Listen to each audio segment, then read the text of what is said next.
Se você clicou nesse vídeo é porque certamente você está pesquisando sobre sintomas que você vem sentindo em relação ao seu intestino.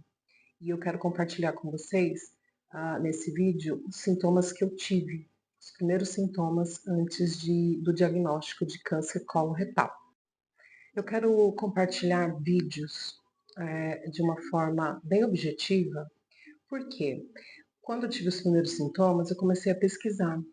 Eu encontrava os sintomas, mas não encontrava o passo a passo. O que foi feito primeiro, o que foi feito depois, qual foi a experiência de cada pessoa, né? Geralmente a gente acaba encontrando vídeos, mas a gente não sabe qual foi o passo a passo, né? A pessoa só compartilha lá os sintomas, o que está fazendo, e eu tinha essa agonia, eu precisava saber para eu ter um norte, né? Então eu espero que essa série de vídeos te ajude compartilhando quais foram os sintomas, o passo a passo até chegar ao meu tratamento e a minha cirurgia curativa, para motivar você a ter esperança, fé, que tudo vai dar certo. Então vem comigo. Bom, meu nome é Suzana, eu tenho 46 anos, sou massoterapeuta, sou mãe atípica de uma criança autista, nível 3 de suporte, e quero compartilhar com vocês quais foram os primeiros sintomas que eu tive do câncer coloretal. Apesar de ser uma idade precoce, né, em relação ao câncer coloretal, infelizmente está acometendo muitas pessoas jovens. Está aumentando muito o número de casos de câncer no reto, no intestino. Em 2022, eu tive um desconforto anal muito grande, muito. Só que eu achei que poderia ser hemorroida, não tinha sangramento nem nada, mas aquele desconforto. Marquei um ginecologista e ele não me examinou e só passou uma pomada para hemorroida. Usei a pomada e tudo bem. Só que eu não tinha nada, né? Passava a pomada, não sentia nada. E tudo bem, né? Ele não me alertou que eu deveria fazer uma colonoscopia. Um outro sintoma que eu tive muito forte foi que, antes do diagnóstico, foi muita fraqueza, muita fadiga. Eu lavava 3 copos e tinha que sentar. Isso foi se intensificando. Quando eu abaixava para pegar alguma coisa no chão, eu sentia uma dormência na minha coxa subindo para o meu quadril. Uma dor, uma dormência, parecia que minha coluna ia travar.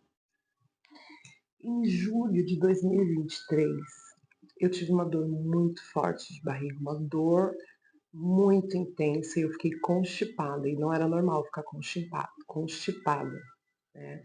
Com dificuldade para evacuar.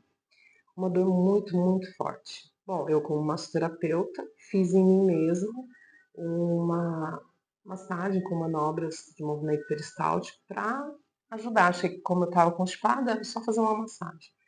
Realmente a massagem ajudou, né? Fiz a massagem e depois de 20 minutos eu consegui ir no banheiro e tudo normal, não senti mais aquela dor. Isso foi em julho de 2023.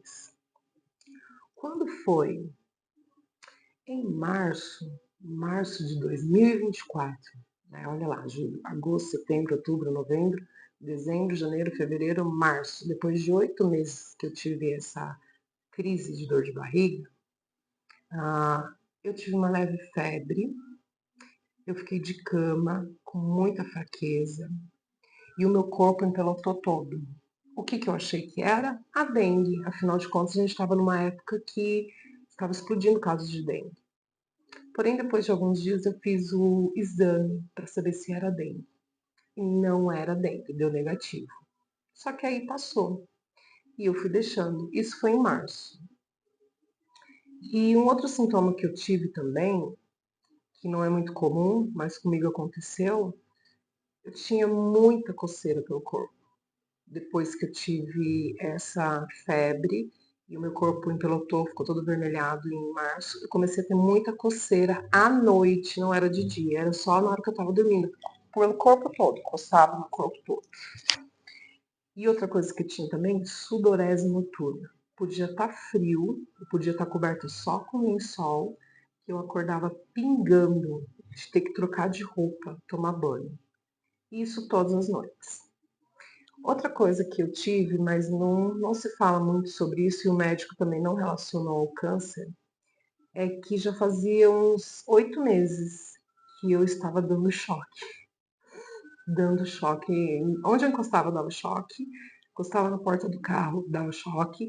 Encostava em alguém, dava choque e fazia até barulho, saía faísquinha. Encostava na maçaneta da porta. E era toda hora. É normal que a gente tenha eletricidade estática, isso é normal do ser humano, mas com essa frequência, o dia todo dando choque.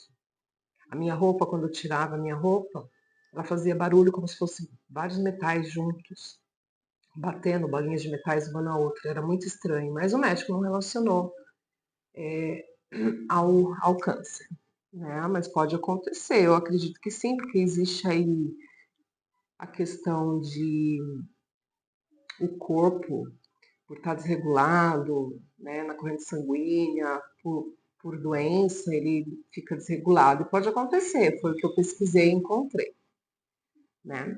Então, em março eu passei por isso. Quando foi em maio, 30 de maio, eu comi um pacotão de salgadinho muito apimentado, mas quase 1 quilo assistindo. E eu estava com uma alimentação muito ruim, só porcaria. Então eu achava que tudo isso era por causa da alimentação, o que não deixa de ser, né? Aí o que que aconteceu? No dia que eu comi o salgadinho, esse pacote de salgadinho apimentado, no dia seguinte eu tive uma diarreia muito forte. Muito forte, muito forte. Achei, é alguma virose. Não, não era virose. Tive a diarreia, soltei tudo que tinha para soltar. No dia seguinte, não, no dia seguinte não, no mesmo dia. Depois de várias vezes de ir no banheiro, a última vez que eu fui no banheiro saiu sangue. Mas não foi um sangue pingando. Foi uma gosma, né, que é uma mistura ali do muco, que a gente tem muco, né, no intestino grosso, era uma mistura de muco com sangue. E a partir daquele dia, todos os dias estavam saindo sangue nas fezes. Aí a hora que eu olhei, já sabia que não estava legal. E aí eu fui buscar ajuda médica. Só que quando você tem um sangramento, não dá para você esperar. Então, assim, eu teria que passar no postinho, marcando um clínico geral, para o clínico geral me encaminhar para um proctologista. E não dava para esperar. E o que que eu fiz? Então, eu paguei aquelas consultas, clínicas populares, né? Paguei lá R$ 85 numa consulta e marquei um proctologista. De imediato, né, quando eu já fui atendida, ele falou, ó, vamos pedir exame, colonoscopia, você já fez? Eu, oi? Não sei nem o que é isso. Ele, a partir dos 45 anos, a gente tem que fazer colonoscopia. E eu já tinha um histórico do meu pai, ele teve câncer de bexiga e faleceu em 2007, mas no caso dele, descobriu quando já estava muito avançado, pela demora também de diagnóstico. Então, ele já pediu os exames, ressonância e colonoscopia. Então, o proctologista, ele pediu esses exames. Eu falei que eu nunca tinha feito, falei que em 2022 eu tive esse desconforto, né, na região anal, mas o ginecologista não me indicou fazer uma colonoscopia, eu nem sabia que tinha esse exame. Enfim, fiz os exames. O resultado do exame saiu dia 30 de julho. 30 de julho, não, 30 de julho eu fiz a colonoscopia. Fiz ressonância e colonoscopia. Já no laudo ali deu lesão infiltrante, mas até então não tinha como saber. Lesão infiltrante podia ser outras coisas, mas a gente corre pro Google, né? E o Google lá dizendo possível câncer. Falei, não, vamos esperar a biópsia. Depois de uns 15 dias saiu a biópsia. E o resultado que eu temia. Adenocarcinoma bem diferenciado. O adenocarcinoma bem diferenciado é um câncer mais lento, ele demora mais para avançar, né? Então, com esse diagnóstico, pensei, e agora? O que que eu vou fazer? Eu não tenho convênio, não sabia o que fazer. Isso foi em julho, eu já estava desde em maio, quando eu sangrei, eu já pedi uma consulta com o clínico, pelo posto. E eu ainda em maio, eu pedi em maio, final de julho ainda não tinham me chamado, não tinha vaga. Então eu sabia que era uma coisa que eu não tinha como esperar. Só que eu ia fazer o quê? Né? Depois eu pensei, o que, que eu posso fazer enquanto eu espero o tratamento? Mas aí em um outro vídeo eu vou falar sobre o que, que eu fiz enquanto eu esperava o tratamento, que me ajudou bastante. Então uma prima minha de São Paulo, né, me ajudou conseguindo uma consulta para mim em São Paulo, que era mais fácil de conseguir ir pro Hospital das Clínicas. Ela conseguiu uma consulta para mim e eu passei pelo médico. Isso foi no dia 6 de agosto. Então eu já estava desde maio nessa agonia, né? 6 de agosto eu passei pelo Hospital das Clínicas. Ele olhou o laudo, né? Ele falou assim: a gente o correto é você ir pro ICESP, que é o Instituto do Câncer de São Paulo, para diminuir o tamanho do tumor e fazer primeiro quimio e rádio, a melhor indicação. Ali eu já entrei em desespero. Então eles já coletaram exames, coletaram sangue para fazer vários exames, e eles precisavam da colonoscopia feita pelo Hospital das Clínicas para poder encaminhar. Então eu entrei na fila e aí estava demorando muito, só tinha para 2025 agora. Ia demorar muito e o câncer poderia avançar. E aí então eles decidiram me internar no dia 3 de setembro. Isso, 3 de setembro eles me internaram no Hospital das Clínicas para fazer os exames, para poder me encaminhar para o ICESP, porque precisava que fosse de lá. Fiquei internada os 3 dias e fiz os exames. Aí os médicos falaram que iam fazer a cirurgia, que dava para fazer cirurgia.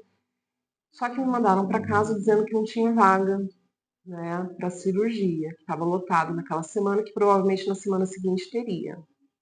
E aí marcaram uma consulta de retorno com o médico que iniciou, né, a investigação no Hospital das Clínicas.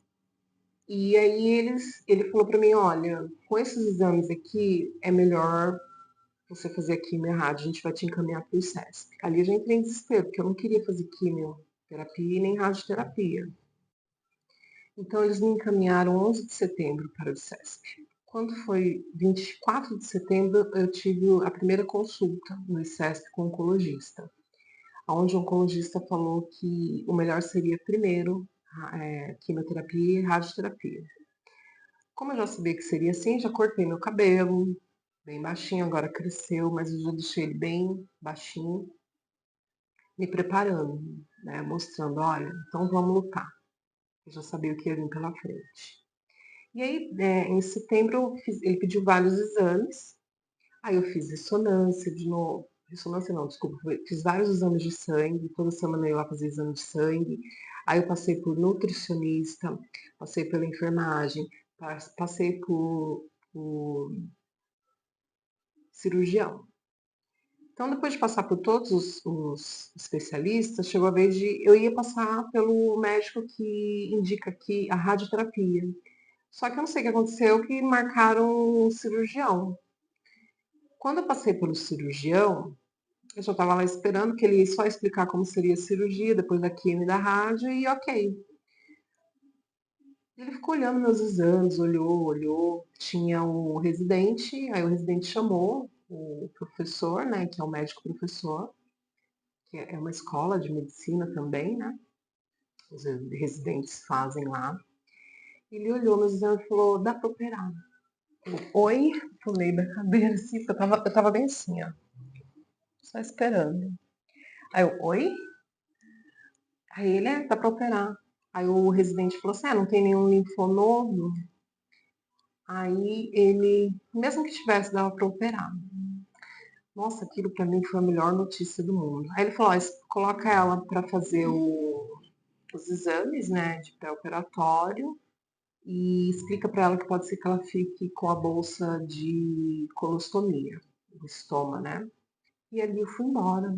Aí eles falaram, daqui 2 meses 2 meses a gente te chama para fazer a cirurgia.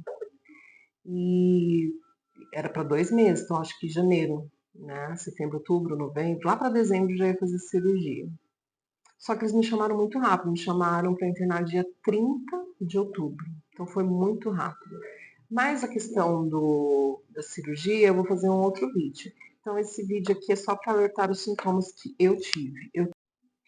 Então, resumindo, os sintomas que eu tive: muita fraqueza, dor na pelve quando eu me abaixava, febre moderada, bem leve, muita coceira, corpo todo avermelhado de coceira, umas bolinhas. Eu dava choque, acho que só eu, né? Porque eu não vi ninguém falando sobre esse sintoma. Evacuava muitas vezes por dia e mole, nunca tinha não tinha uma consistência boa, certo? E muita sudorese noturna, muita coceira. Outro sintoma comum do câncer, de qualquer tipo de câncer, é perda de peso sem estar fazendo dieta. Eu não tive perda de peso, não tive. Eu só não engordava, mas também não emagreci. Eu comia muita besteira, muito refrigerante e não engordava. Então, esse sintoma eu não tive de perda de peso, de ter muitas febres, só tive um dia de febre bem de leve, que geralmente a maioria das pessoas sentem. Mas se você teve algum desses sintomas, calma. Pode ser um intestino irritável, pode ser doença de Crohn, que também é bem complicado. Mas o importante é que se você apresentou algum desses sintomas, você fique atento e busque ajuda médica, porque quanto mais precoce o diagnóstico, mais as chances de cura. E foi assim que aconteceu comigo. Não estava no estágio inicial, estava moderado, mas deu tempo de fazer a cirurgia. Faça um esforço para fazer uma colonoscopia, é muito demorado pelo SUS. O que eu fiz foi parcelar no cartão, em torno de R$ 1.500 a colonoscopia. Eu paguei em 2024, em julho de 2024. Eu fiz um esforço, parcelei, procurei um local que fazia em 10 vezes, mas eu sabia que eu precisava desse diagnóstico para saber depois o que, que eu iria fazer. Tá? Então é importante que você observe e busque ajuda se você estiver apresentando algum desses sintomas. Esses foram os sintomas que eu tive do câncer coloretal. Se você acha importante que mais pessoas saibam, compartilhe, curta, comente. Se tem alguma dúvida, pode colocar aí nos comentários. Eu vou ter o maior prazer em responder. Então, faça isso para poder chegar ao maior número de pessoas. E se você está passando por isso, não perca a fé. Nem tudo está perdido.